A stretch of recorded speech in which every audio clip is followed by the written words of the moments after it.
बच्चों, आज हम लोग गद्य खंड का अंश पढ़ेंगे। गद्य खंड का पहला चैप्टर है, आपको पता है, भक्ति। महादेवी का लिखा हुआ चैप्टर पढ़ेंगे हम लोग, भक्ति। भक्ति चैप्टर क्या है, इसकी थोड़ी सी जानकारी कुछ शब्दों में।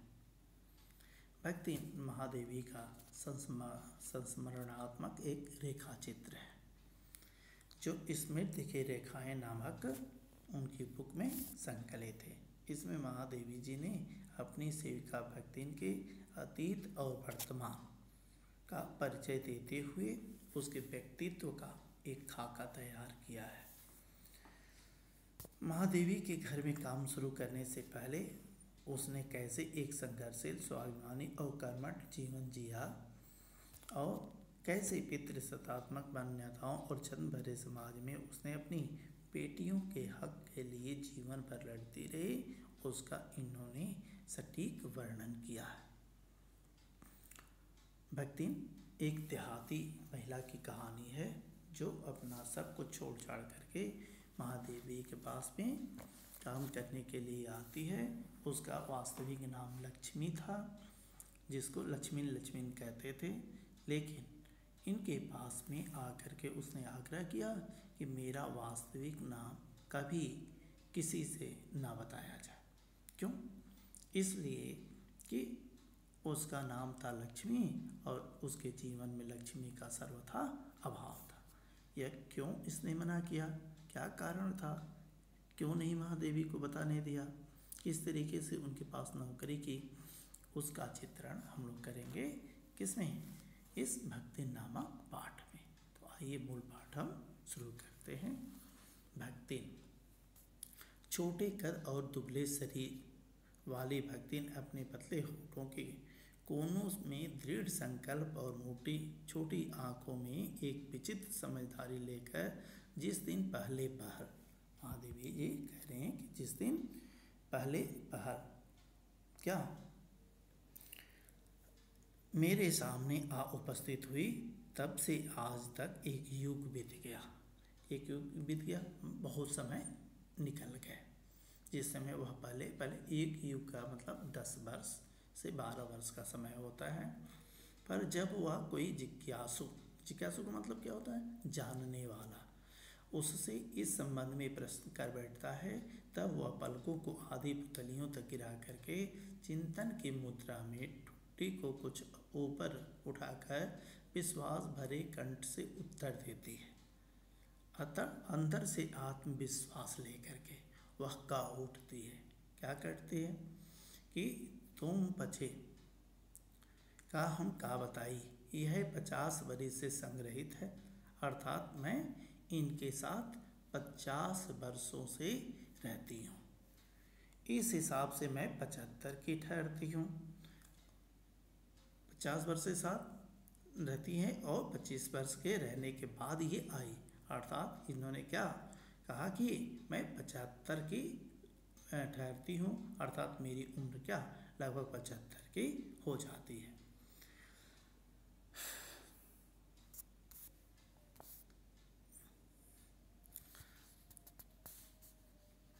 इस हिसाब से मैं 75 की ठहरती हूँ और वह 100 वर्ष की आयु भी पार कर जाती है। इसका भक्ति इनको पता नहीं। इस तरीके से कहने पर अब जब 50 वर्ष से साथ रहती हैं, यदि 100 वर्ष से साथ रहने की बात आए तो 125 वर्ष हो गया, 150 हो गया, तो यह 100 के पार भी हो जाना, लेकिन भक्ति इनको इसका आभास नहीं था।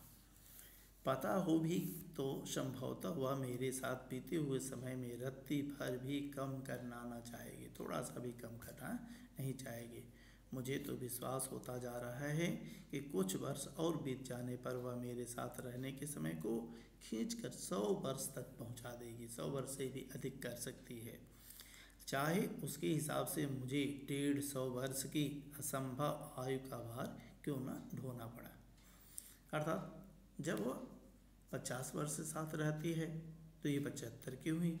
यदि 100 वर्ष से साथ रही तो क्या 150 की असंभव आयु, अर्थात जो संभव न हो उतना दिन तक कोई जीवित न रहे, उस आयु के लिए इन्होंने कहा असंभव आयु।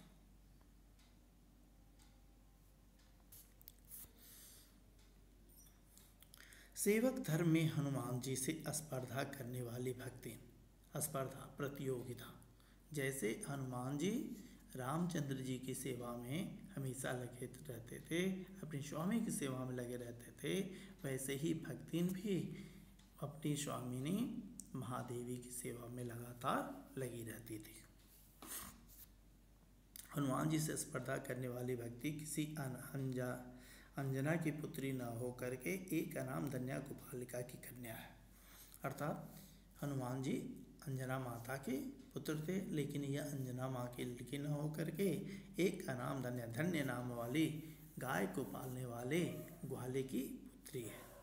नाम है लक्ष्मी अर्थात लक्ष्मी, पर जैसे मेरे नाम की विशालता मेरे लिए दुर्वा है, कठिन है, वैसे ही लक्ष्मी की समृद्धि भक्ति के कपाल की कुंचित रेखाओं में न बन सके। महादेवी कहते हैं कि जैसे मेरे नाम, महादेवी का मतलब होता है महिमावान देवी, महिमा से भरी हुई देवी, अर्थात इतना बड़े नाम मेरे लिए दुर्वाह कठिन है, वैसे ही इसके कपाल की कुंचित रेखाओं में समृद्धि धन दौलत बिल्कुल ना बने। यानी नाम है लक्ष्मी और इसके जीवन में लक्ष्मी का सर्वथा अभाव था।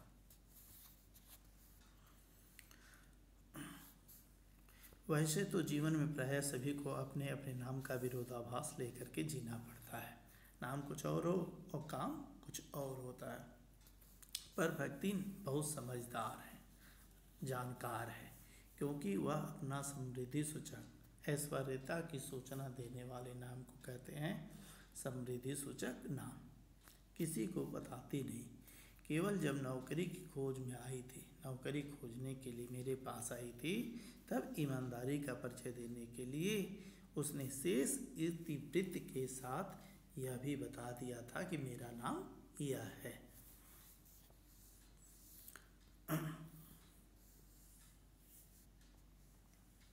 पर इस प्रार्थना के साथ कि मैं कभी इस नाम का उपयोग न करूं, इस नाम को न पकड़ूं।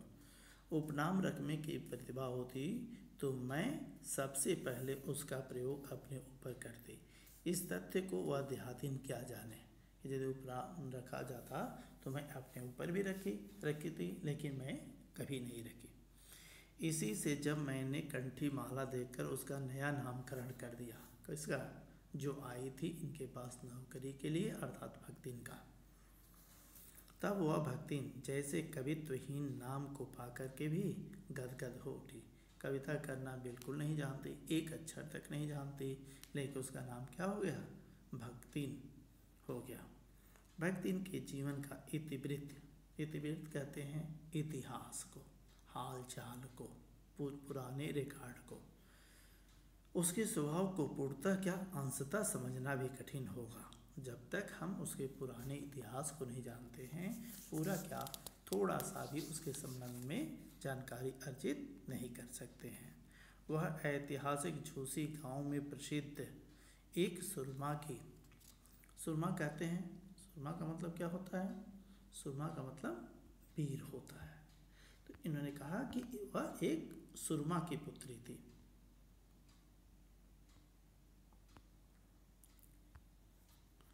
सुरमा की इकलौती बेटी ही नहीं, बल्कि क्या, विमाता की किंवदंती बन जाने वाली, ममता की छाया में पली बड़ी है। विमाता कहते हैं सौतेली माँ को। 5 वर्ष की वय में, वय कहते हैं बेटा उम्र को, उसने हड़िया गांव में एक संपन्न गोपालक की सबसे छोटी पुत्र बधू बना करके पिता ने शास्त्र से 2 पग आगे रहने की ख्याति कमाई। अर्थात क्या, 5 वर्ष की उम्र में ही इसकी शादी कर दी और 9 वर्षीय युवती को गौना देकर भी माता ने बिना मांगे पराया धन लौटाने वाले महाजन का पुण्य लूटा, क्योंकि बेटी को पराया धन कहते हैं।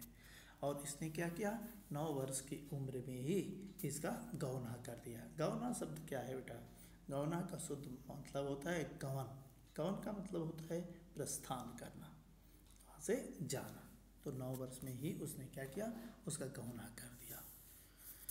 पिता का उस पर अगाध प्रेम होने के कारण स्वभाव से अगाध, जिसकी कोई तुलना न कर सके, ईर्ष्यालु और संपत्ति की रक्षा में सतर्क विमाता ने उसके मरणांतक रोग का समाचार तब भेजा जब वह मृत्यु की सूचना भी बन चुका था, अर्थात जब वह मर चुका था।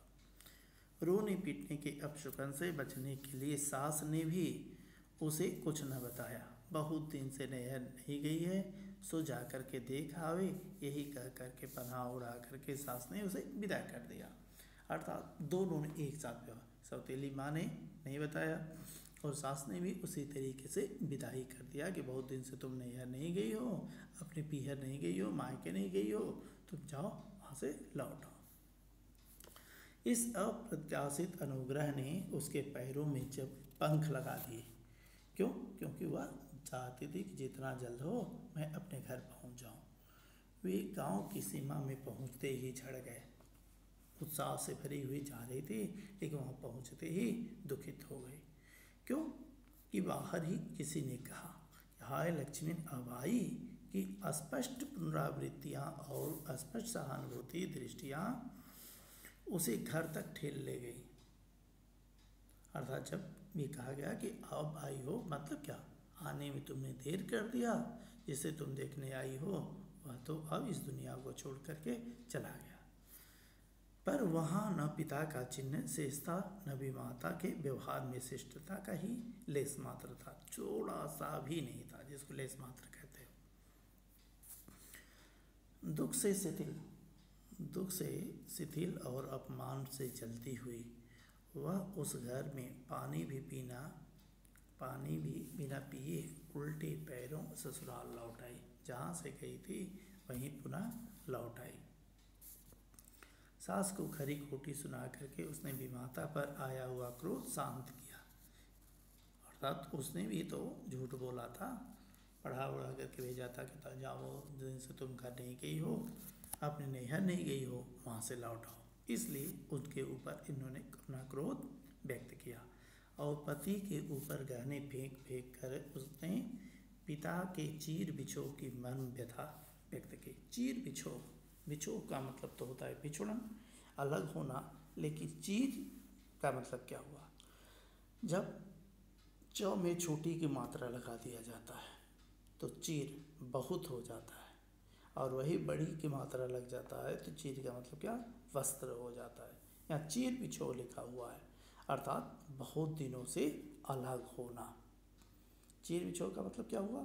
बहुत दिन से अलग, हमेशा के लिए अलग हो जाना, क्योंकि जो मर जाता है वह फिर जीवित नहीं होता। जीवन के दूसरे परिच्छेद में भी सुख की अपेक्षा दुख ही अधिक है। जब उसने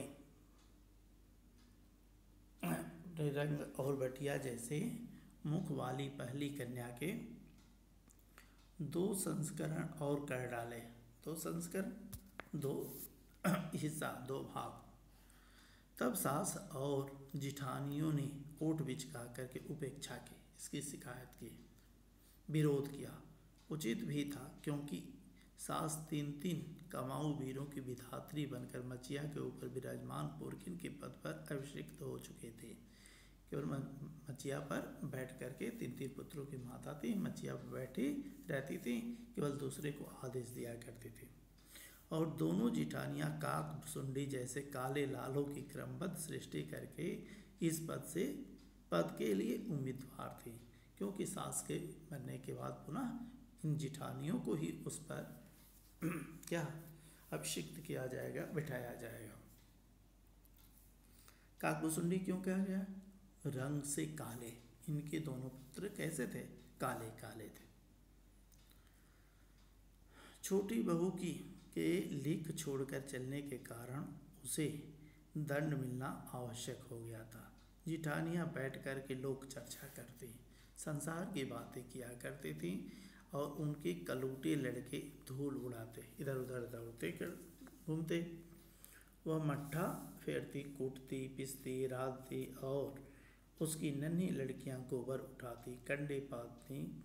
जिठानियाँ अपने भात पर सफ़ेद राख रख करके गाढ़ा दूध डालती और अपने लड़कों को औंठते हुए दूध पर से मलाई उतार करके लाती। वह काले गुड़ की डली के साथ कटौती में मट्ठा पाती और उसकी लड़कियां चने बाजरे की घूरी चबाती। घर में सौतेला व्यवहार किया जाता था बेटा। एक तरफ जहाँ इनकी जिठानियों के पुत्रों को अच्छा अच्छा खाना दिया जाता था, वहीं भक्तिन की पुत्रियों को, भक्तिन की लड़कियों को क्या घुघरी चना बाजरे खा करके किन किन प्रकार अपना जीवन यापन करना पड़ता था। तो जहाँ दो तरफा होने लगे, अलग अलग व्यवहार होने लगे, वहाँ कष्ट होना क्या स्वाभाविक हो जाता है। इस दंड विधान के भीतर कोई ऐसी धारा न थी जिसके अनुसार खोटे सिक्कों की टकसाल जैसी पत्नी से भी पति को विरक्त किया जा सके। विरक्त का मतलब क्या होता है? अलग होना। सारी चुगली चबाई की परिणति उसके पति प्रेम को बढ़ा करके ही होती थी। जिठानियाँ बात पर धमाधम पीटी कूटी जाती, अर्थात धमाधम पीटी कूटी जाती, बात बात में इनका सेवा होता था, पीटी जाती थी, पिटाती थी, पर उसके पति ने उसे कभी उंगली भी नहीं छुआई, अर्थात कभी उसने मारा नहीं। वह बड़े बाप की बड़ी बात वाले बेटी को पहचानता था। बच्ची कह रही है बड़े बाप की बड़ी बेटी के रूप में जो थी व्यक्ति, उसको क्या पहचानता था। इसके अतिरिक्त परिश्रमी, तेजस्वी और पति के प्रति रोम रोम से सच्ची पत्नी को वह चाहता भी बहुत अधिक रहा होगा। ऐसा लगता है कि वह उसको बहुत अधिक चाहता था, क्योंकि उसके प्रेम के बल पर ही पत्नी से अलगौझा करके, अलगौझा करना क्या, अलग होना, सबको अंगूठा दिखा दिया था।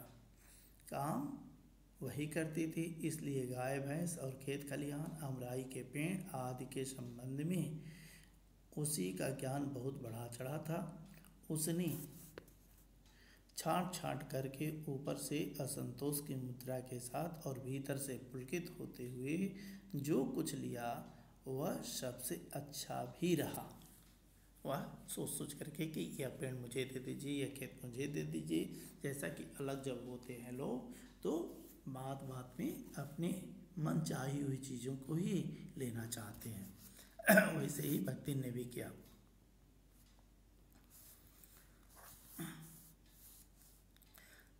वह सबसे अच्छा भी रहा, साथ ही परिश्रमी दंपति के निरंतर प्रयास से उसका सोना बन जाना भी स्वाभाविक हो गया।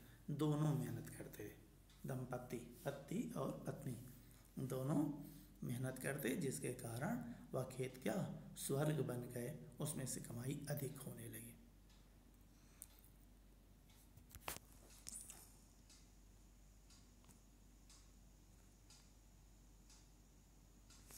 तो आज बस इतना ही पढ़ते हैं, इसका शेष पाठ हम लोग पढ़ेंगे वीडियो के अगले अंक में।